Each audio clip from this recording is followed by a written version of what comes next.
Look at what your neglect has caused.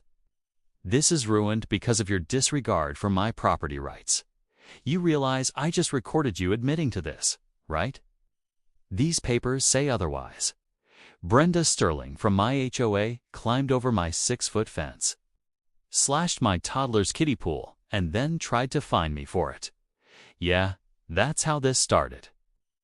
It was July, stupid hot, and my 3-year-old daughter Lily just wanted her little pool. Not a big above-ground thing. It's just a cheap blue inflatable kiddie pool from the store. I checked the HOA rules. They said, no permanent pools without approval. The key word was permanent. This thing was $20 and barely held 6 inches of water. So I set it up inside my fenced backyard, not in the front, not on the street. Inside my private yard, behind a locked gate. Lily splashed around, happy for the first time all week. I even thought, wow, maybe the HOA will leave us alone for once. Then Brenda saw it. Brenda is the HOA president. You know the type. Visor, clipboard, permanent frown. She walked by, saw the pool through a gap in the fence. I swear I could hear her brain explode. That night, I got an email. Unapproved pool. Act. Immediate removal required. $250. Attached was a blurry photo of my kid smiling in the water. I replied, polite at first. I said, this is a temporary kiddie pool, allowed under Section 4.2. It's inside my yard. I even copied the rule from the HOA handbook. She sent back one line. All pools require approval. Remove it, or further action will be taken. I ignored it. The rules were clear. Lily got one more day with her pool. Next afternoon, I'm at work. My phone buzzes with movement from my backyard camera. I open the app, and there she is. Brenda, in broad daylight. She walks up, looks around, then climbs my locked side gate like it's a jungle gym. She drops into my yard, pulls something shiny out of her pocket, and starts stabbing the kiddie pool. My 3-year-old is standing there in her swimsuit, barefoot, watching her pool deflate while Brenda yells, "This is a violation. This is a violation." Lily starts crying. Brenda just steps over the sagging plastic like it's trash and leaves, climbing back over the fence. I went from calm to shaking with rage in about 3 seconds. I left work early, drove home, saw the dead pool on the grass and my daughter still sniffling. My wife met me at the door and said she just came in here. I told her to stop, but she kept saying she was acting under HOA authority. I pulled up the video and watched it again. Every second made me angrier. I emailed the whole HOA board. I sent the clip, screenshots, everything. I wrote, "Your president just trespassed on my private fenced property and destroyed my kid's pool. I expect an apology, replacement, and her removal from the board." They replied with an invite to a violation hearing. For me, I still went. The meeting was in the community room. Brenda sat at the front with her little nameplate, acting like a queen. The other board members sat stiff and quiet. I showed the video on my phone. You could hear the gasps from a few neighbors in the back. Brenda didn't even flinch. "He refused to comply with the notice," Brenda said, pointing at me. The pool was an eyesore. I acted in the best interest of the community. One board member cleared his throat and said, "Well, technically, temporary pools are, permitted."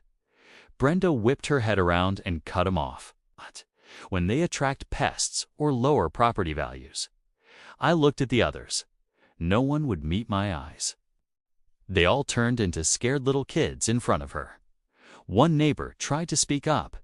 I saw the email, and he's right about the rules. Brenda glared at her so hard she folded in her seat. The board voted. They didn't punish Brenda. They fined me an extra $100 for hostile behavior in my reply email.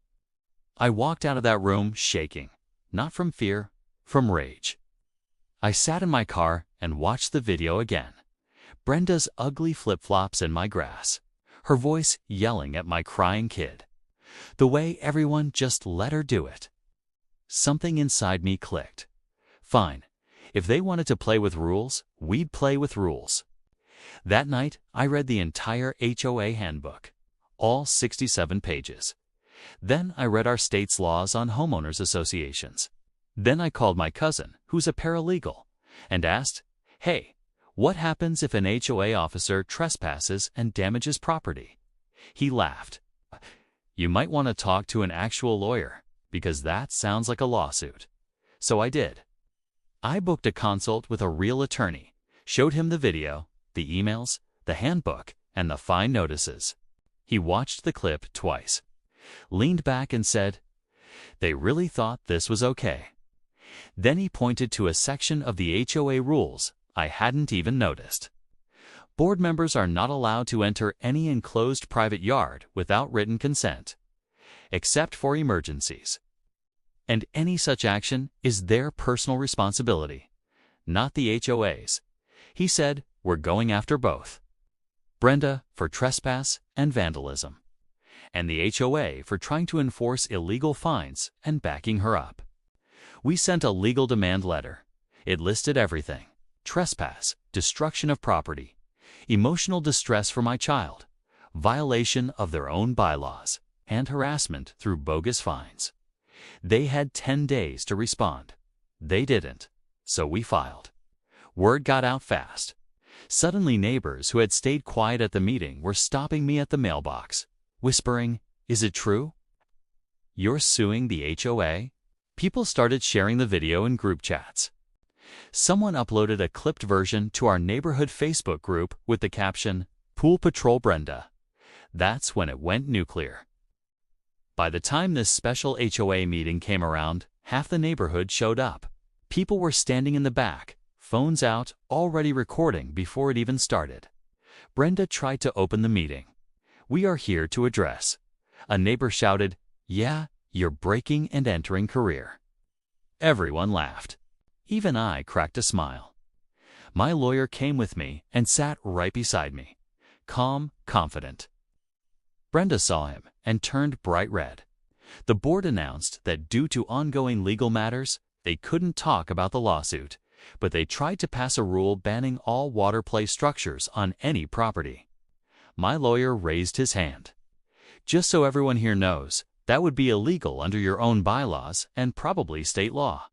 And you're already being sued for that woman climbing someone's fence and slashing a pool." Phones went up higher. Tia, you could see little red recording lights everywhere. Brenda hissed, "You can't film this," and someone in the back yelled, "Public meeting, sweetheart." I found out later that their insurance company refused to cover Brenda's actions because it was intentional vandalism. That meant the HOA itself and Brenda personally were on the hook. The pressure broke fast. A month later, we had our day in small claims court. Simple case. The judge watched the video, looked at the emails, then stared at Brenda like she was out of her mind. "You climbed his fence." The judge asked.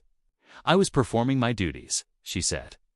"Your duties don't include trespassing into private yards and destroying children's toys," the judge replied. "You're lucky we're only talking about civil damages." The judge ruled in my favor. Brenda had to pay for the damages, my legal costs, and a nice chunk for all the nonsense. The HOA was ordered to drop every fine against me and rewrite their rules to match the law. But the worst part for Brenda, the court record went straight to the HOA members. At the next election, the neighborhood turned on her. People campaigned against her with flyers that said things like, "No more pool patrol," and "Keep your fence." Lose Brenda. The videos from that meeting and the court day got shared again and again. She lost her position as president by a landslide. Then she lost her spot on the board. Now, my backyard is peaceful. Lily has a new kiddie pool and a sprinkler. Kids splash and scream and laugh, and nobody says a thing. The new board actually reads the rules and talks to us like humans. Her house went up for sale not long after. Before she left, I'd sometimes see her peek out her window and look at my yard, trying not to stare at the pool she once destroyed. Neighbors would look at her, shake their heads, and turn away. She didn't just lose power, she lost the whole audience she used to boss around. All because she broke into my yard over a kiddie pool. Please subscribe to Karen Conflict for more HOA showdowns like this. Do you think she got what she deserves? Comment below.